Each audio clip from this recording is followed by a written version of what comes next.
So this is from day one of the main event.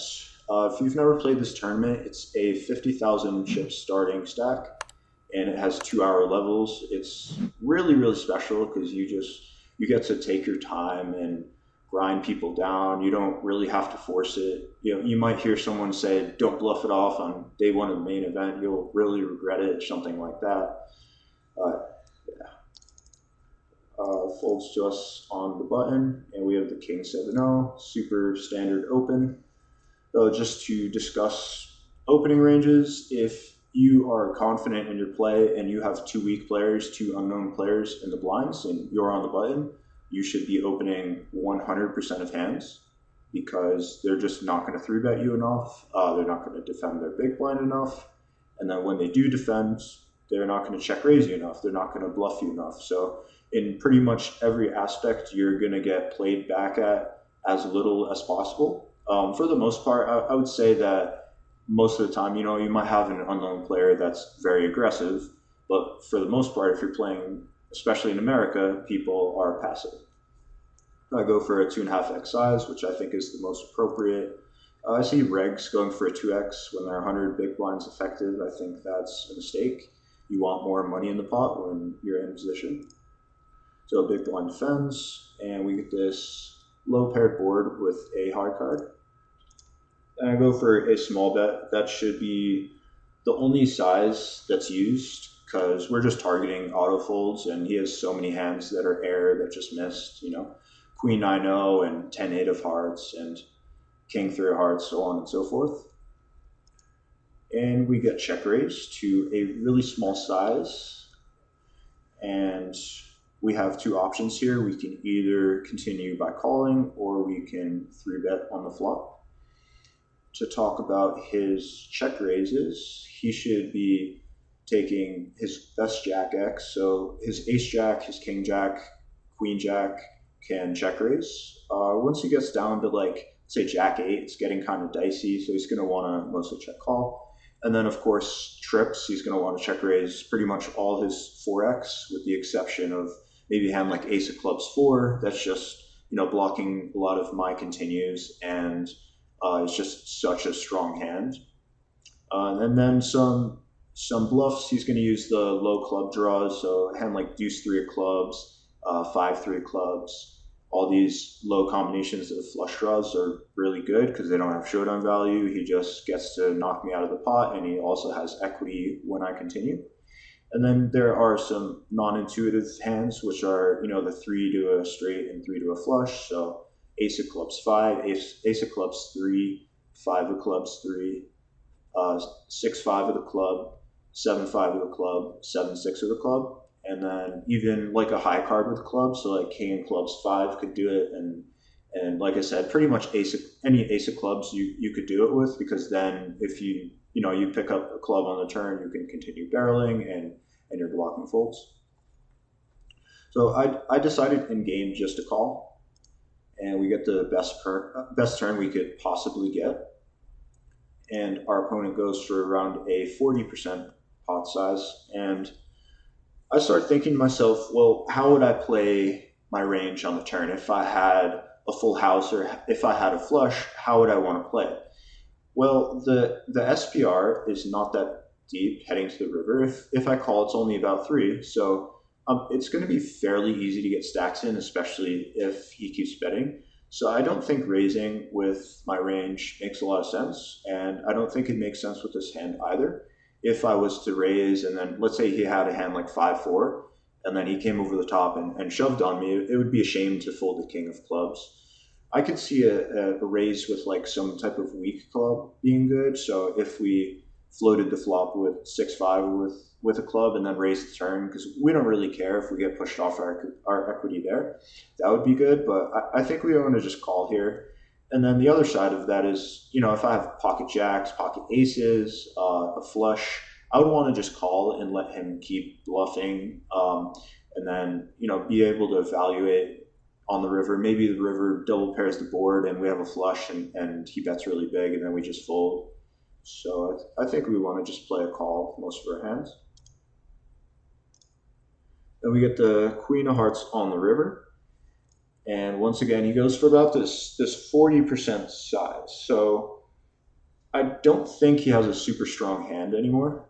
On the flop and the turn, I don't necessarily have any reason to think this guy doesn't have trips or this guy doesn't have a flush. But once he goes this size on the river, now I'm saying, well, if you had a four, if you had maybe king 10 with a club for straight, if you had a flush, I think you're going to bet more around 7 or 8K at least, if not betting like 10K. So I think this is going to be more of like an ace, some random bluff. It might be a jack. It might sound crazy to think he's betting a jack with this line, but when you're playing a tournament like the main event, you might be playing with someone who plays twice a year, so they don't have really much rhyme or reason to be betting. They just, maybe he has a jack and he doesn't want to check the river and face a bet, for instance. So with all that being said, I think he's fairly capped. I have the king of clubs. I can't win by calling, and I'm blocking a lot of strong hands. So I think I have a fairly easy shove here. And he ended up tanking for about 2-3 minutes, and he let it go, folded an ace. And of course, we had to show him. It was the end of the day, so weren't too worried about him paying us back with that information later. But this is actually my favorite hand from the entire tournament, believe it or not, all 9 days that I played, because I didn't really consider myself to be a great player at the time. So I struggled a lot with getting the desired result. A lot of my bluffs were inefficient because I was either making a sizing error or my line didn't make sense, whatever it may be. So momentum and confidence is really important in tournaments. So just getting this one through and ended up bagging around 175K to end day one. So 3.5x starting. From there, I never really looked back. But yeah, early momentum, very important. So on to the next hand. This is from day two. Once again, at the end of the day. So same kind of thing where I was, I guess, so the hand prior, I was playing with that player all day. And then the player in question here, I was also playing with him all day. It was a younger gentleman, and he was pretty aggressive. He raises from under the gun one, and I'm in the cutoff with the ace king o, and I decide to go for a 3-bet. I have two options. I could, of course, 3-bet here, which has the merit of knocking the blinds out and the players behind out of the pot, and I get to play in position with a strong hand against an aggressive opponent. I could also just flat with the hopes of people squeezing behind, and then I disguise my hand. If it comes ace high, perhaps he will be betting into me 3 times and we'll just be calling him down. But I went with the aggressive option here, and he ends up peeling. So the flop is 10-9 deuce rainbow. And I don't think this is especially good for in position. We do have the overpair advantage. So we're going to have aces and kings when he never does, and we're also going to have jacks and queens at some frequency. But we don't really have sets ever. So I'm never 3-betting pocket twos, and even 9s and 10s. So in a tournament as long and as good as the main event, like I said earlier, you can really take your time and pick your spot. So let's just say I 3-bet 9s for value, and the guy 4-bet me. Well, I'm going to have to peel and play a pot, and now all of a sudden we're playing a 4-bet pot with 9s. So the same thing with 10s. We're not really going to be 3-betting that often. So he has the nut advantage by having more stronger hands in the sets. But we still are doing fine on this board. We're still going to have a hand like ace-9 suited. We're going to have ace-10-0, king-10 suited, queen-10 suited, hands like that. So I can either small bet or check, and I went with a small bet, and our opponent decides to call. So just talk about reverse implied odds. Let's just say he check raised us. I would just let my hand go. I think it would be pretty disastrous, if we get the king turn or the ace turn and then he keeps on betting big. Well, it's pretty likely that we're just dead. He could have queen jack as a bluff on the flop, and then we turn a king and then we make top pair, he makes a straight. He could just have a set, we're drawing stone dead. And yeah, I just think more bad comes than good. So it's just important to let this hand go if we do get check raise. Turn is the ace of clubs. So now we're feeling really good about our hand, considering we faded the check raise on the flop, and he checks to us. And I think our size here, it should be big. We're not going to really be betting small ever. If I had a hand like pocket tens or aces, that's when I would bet small as an exploit, because I would just expect him to be folding too much of his range. But considering our range here on the turn, well, if I have a hand like kings or queens, I'm not going to really want to bet for protection, or just deep betting in general for value, because now it just seems too thin. I think he's just going to fold a 10 and he's going to continue a hand better than kings. So we would check a hand like, kings, queens, queen 10 suited, king 10 suited. So when we bet the turn, we're going to go for a large size, because we're saying we have an ace or better, essentially. So whenever you're considering your bet size, you want to think about, well, what hands am I betting? If I get to bet a lot of my range, then I get to go for a small size or a large size. But if I'm only betting like really good hands, that means I'm polar. So that means I'm going to go for larger sizes. And so he ends up calling. And we got a super brick on the river. And we only have about 2/3 pot to play for on the river. So we just have a super easy shove. It's really hard to be beat here. There's only one combination of ace-4 suited and ace-4 hearts. If he had tens, nines, or deuces, he's going to check raise the flop at a high frequency. And if not, he's going to check raise the turn at some frequency. So those hands are super discounted. Really the only way we're beat is, if he did slow play a set, or if he turned aces and nines or aces and twos and aces and tens, and he's just letting me barrel off. But considering I cover the guy, and even if I run into it, I'm still in the tournament, I just have an easy shove for value, and he pretty much snap calls with ace jack, which I don't think is like a mistake. Once you get here, it's kind of tough to fold top pair, right? You're playing against someone who's capable of bluffs, and you get the best turn that you can possibly get. But his problem was his flop deal.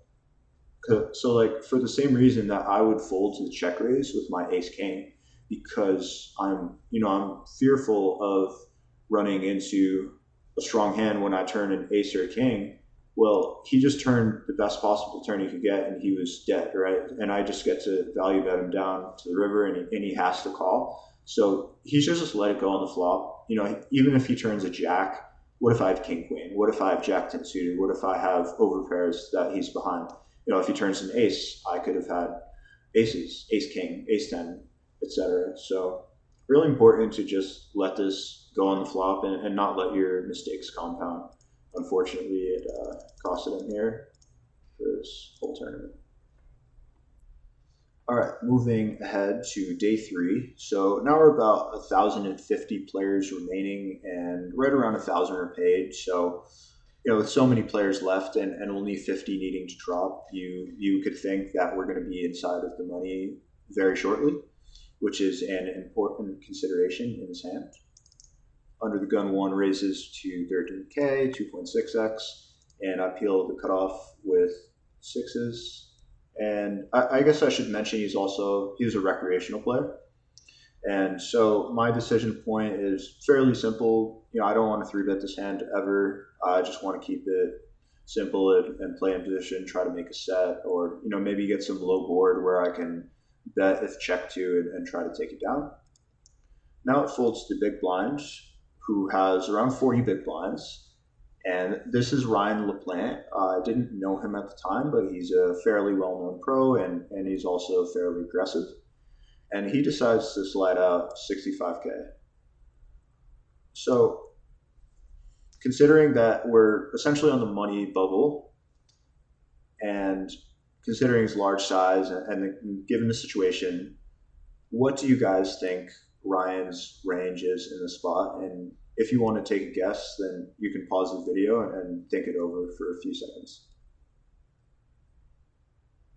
So Ryan's range in this exact spot is going to be aces, kings, and a bluff, and nothing else. Because if he had a hand like queens or ace king, he's for sure just going to want to three bet all in. If he has ace king, he doesn't want to squeeze. Even if he has ace king suited, he doesn't want to squeeze and then get peeled and then brick out. SPR is going to be super low. If it comes 10-8-5, he's just going to be unsure as to what to do. Same thing with queens. If he was to squeeze queens and get an ace or king high flop, it's going to be really tricky proceeding with a low SPR and you're out of position and you're right about to make the money, right? So you wouldn't want to be in either of those scenarios. So you would just want to end the hand and go all in pre-flop. So that being said, I think I have a really good spot to back shove on him because his range is really narrow. So when someone's range is really narrow, that opens them up to having way, way too many bluffs. So I'm going to explain this from two sides. One is the mathematical side, and the second is the human side. So let's first take a look at the math. The question becomes, how often does our back shove need to work in order to be good? Since we're risking, a large portion of our stack and we're risking, 182 to win less, to win 103, we only have 20% equity to win the pot when we do get called, then we better be right a lot of the time. So I've prepared three scenarios. We're going to talk a little bit about combinations. So the first scenario is if Ryan was being balanced, if Ryan was being careful, and he said, you know what, if I squeeze here and either player decides to be aggressive and thinks I'm full of it, then I'm going to lose a lot of my chips. So you know what, I'm going to use aces and kings for value. That's 12 combinations because the pairs are 6 combinations each. And then he says, I'm going to use ace-5 suited, and that's going to be my single bluff. So suited hand, there's 4 combinations there. So we have a 3-to-1 ratio now of value to bluffs, right? So 25% of the time we win the full pot, which is 103,000, but 75% of the time we're only going to have 20% equity. So in that situation, we lose 80,000 chips. And so if you take those two numbers, 103,000 that we win 25% of the time, and then we're losing 101,000 75% of the time, that results in a net loss of 10 big blinds on average. So of course we're going to want to avoid that situation. If we're doing it way too much, then it's not going to be good for us. By back shoving, I mean. So scenario B is versus old man coffee. The tight guy who literally never has a bluff. So of course we're going to want to avoid this, right? So very easy math here. We're losing a ton. We're losing 20 big blinds. But this goes not only for this spot, but many spots. So let's say you have a really good bluff catcher on the river, but the guy that is betting into you never bluffs. Well, it might be as good as having 2 napkins, right? It doesn't matter how good your blockers are or how good your bluff catcher is if your hand is a bluff catcher and the guy never bluffs. So same thing here, right? If he only has aces or kings, we better let our hand go. Now moving on to scenario C, which I think is the most likely scenario. And let me explain why. So scenario C, our guy's really, really out of line. So here's just a couple pictures. It's the same thing. Just wanted to show you a little bit about combinations. So here's his value range. He has his aces and kings, right? Now we added in some bluffs. So we have 4 combinations of some of these suited aces. We have a couple combinations of this king-9 suited. And then what you'll see here at the bottom, this is the combinations of the offsuit hands. So like I said, with offsuit hands, there's 12 combinations, and this is ace-jack that's highlighted. And so why is this important? So if there's only 6 combinations of pairs, which is his value, and there's twice as many with his bluffs, which is offsuit hands like ace-9, ace-10, king-10, king-jack, ace-jack, ace-queen, it becomes extremely apparent how easy it is for this guy to just overdo it, because when it folds to a human being in the spot and he looks down at ace jack, then who's to say he doesn't squeeze every time because it looks strong, right? We want to win the pot. Like, we're on the bubble of the main event, and we make it 65K. There's no way these guys aren't going to give me credit, right? Well, not necessarily true, right? Because if in our shoes, if we see how narrow his range is, then we start thinking about his bluffs. Okay, what if he's squeezing king seven suited? What if he's squeezing ace six suited, ace two suited?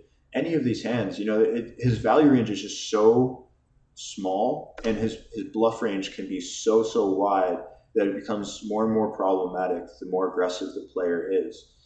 All right, so that's the math side of things, and let's just talk about his size and his timing. So I know you guys weren't there, but the manner in which he did it, he took maybe 15 or 20 seconds and just casually slid out 65K, and I just completely was not buying it.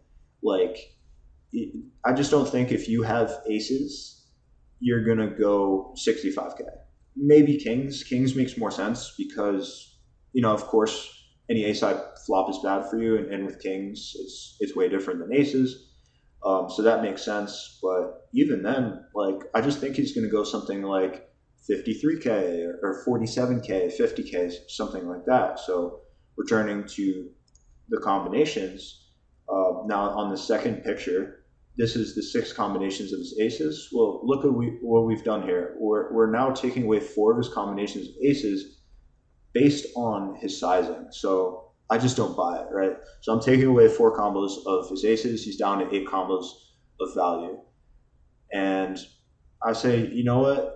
Now I'm going to take a couple combinations of kings away as well, because, again, I just don't think you have it. So where does that leave us? It leaves us with him having 6 combinations of value and 45 combinations of bluffs. So you can't see it here. This is just what I came up with. It's a hypothetical scenario, of course, but this is just one scenario. It could be 30 combinations of bluffs and he'd still be way overdoing it. It could be 50 or 60 or maybe 70 combinations if he's squeezing like all these offsuit aces and suited aces and other hands that I mentioned. But in this exact scenario of him having 6 to 45, well, now we're making 17 big blinds, and that is amazing, right? So in game, we, thankfully we back shoved and he folded. He showed a 3. He ended up having ace 3 suited, and it's a great result. But if we do run into it, considering everything, we shouldn't feel bad about seeing kings, because we just have to go with our read. And I don't think that, I just want to mention that I wasn't counting combinations in game. I wasn't saying, oh, he only has 8 combinations of bluffs or 6 combinations and he has like 50.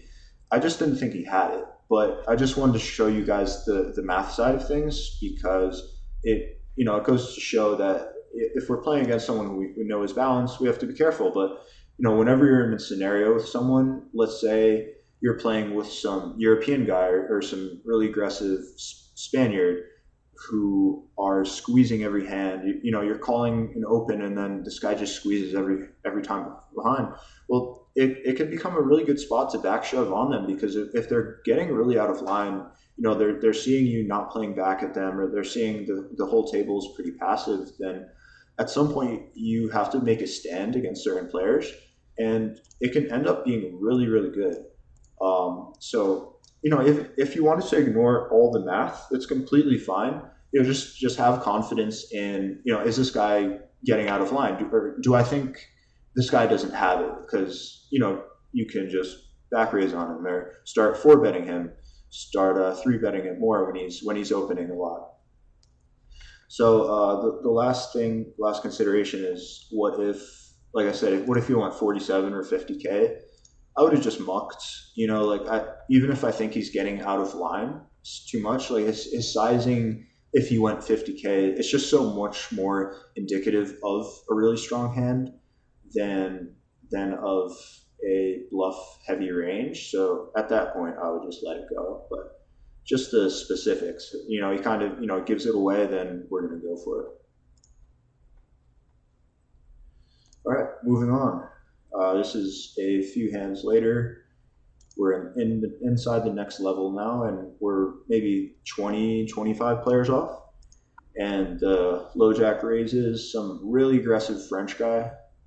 And we have the dream. We have the aces on the button. And we go 43K, which is fairly large.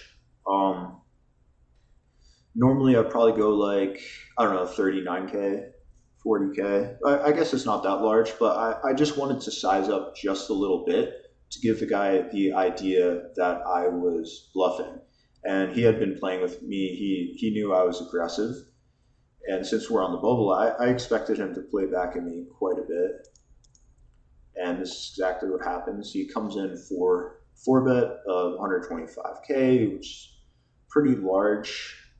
And now we have this dilemma.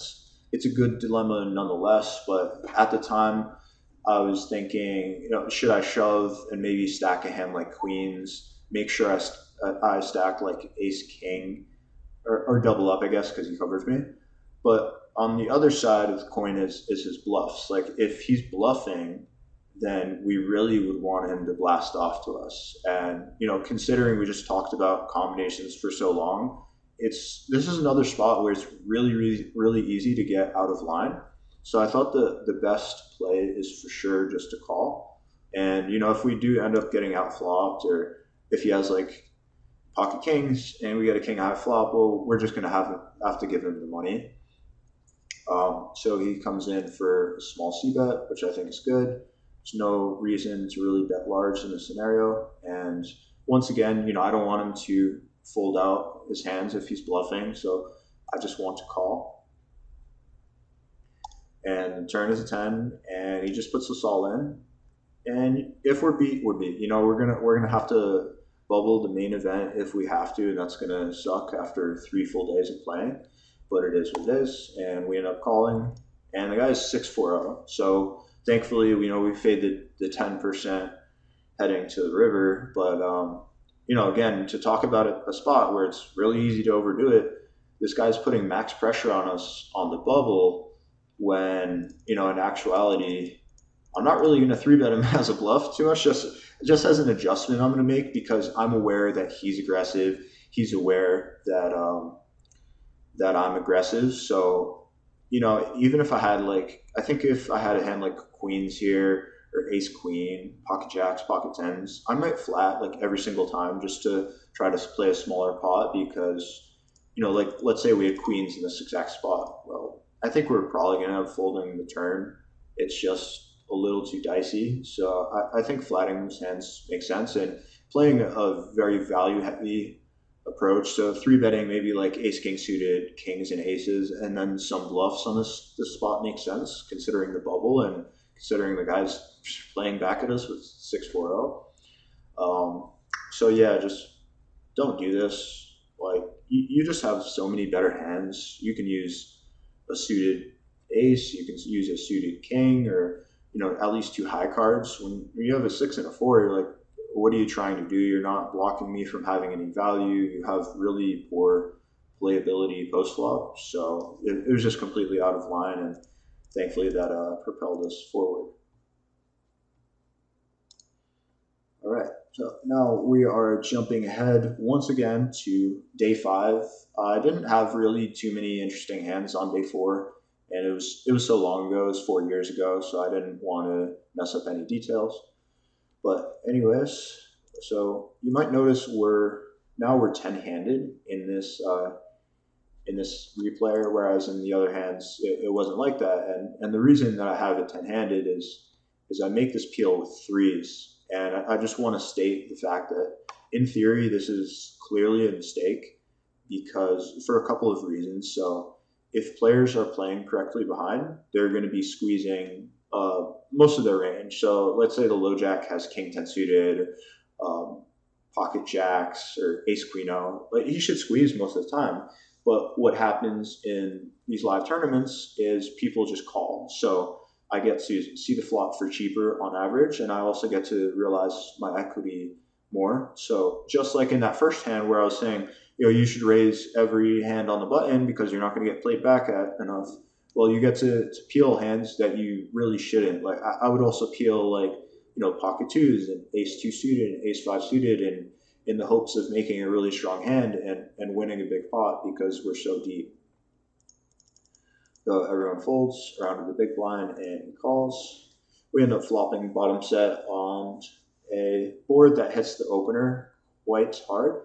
A lot of his offsuit stuff like ace queen o and king queen o connects, and then he's going to have, of course, over pairs and 10x and club draws, king jack, ace king, ace jack, etc. Checks to him, and he bets around the third pot. And now I have to decide between a call and a raise. And I think a raise is by far the superior play.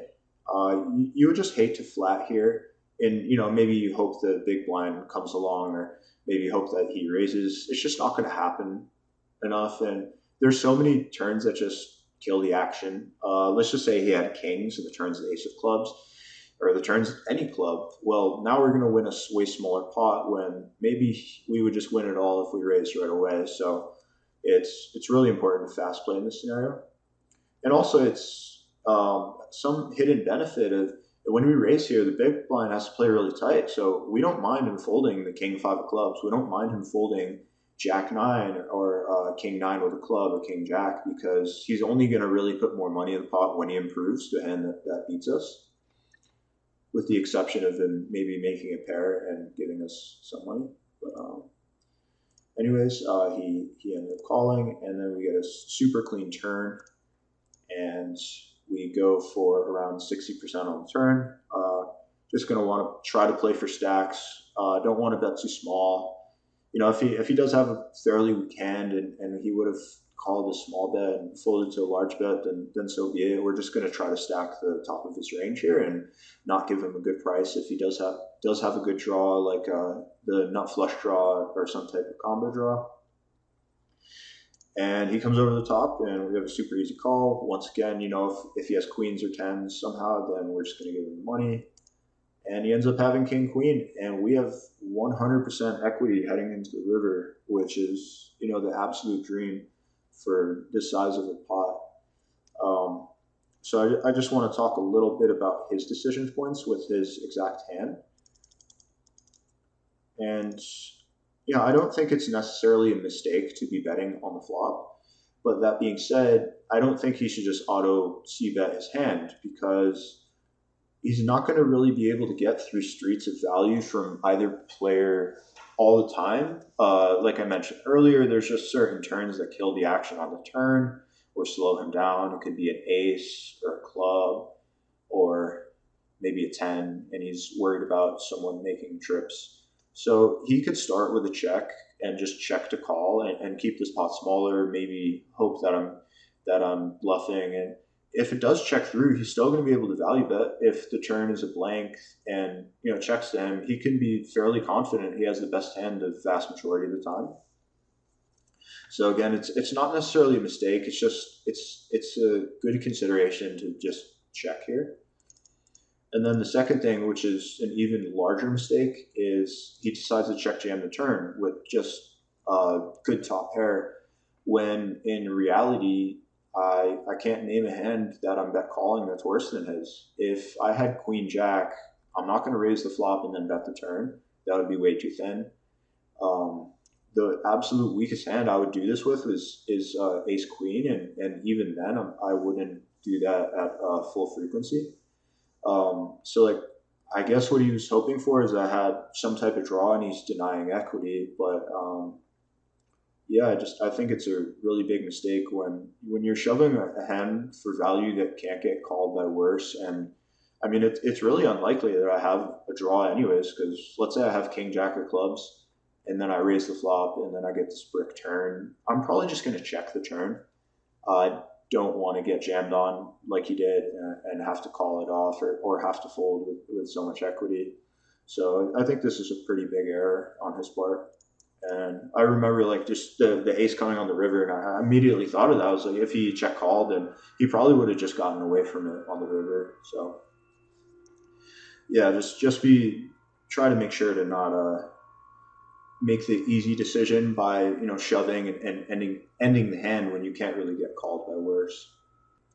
I think that's gonna wrap it up for today, and in terms of the hands. So I hope this was helpful. I hope that it's going to be applicable for you guys to use some of these concepts in game. And if you have any questions, please don't hesitate to ask, or any comments, then I would greatly appreciate it. And thank you so much for spending the time to watch this video.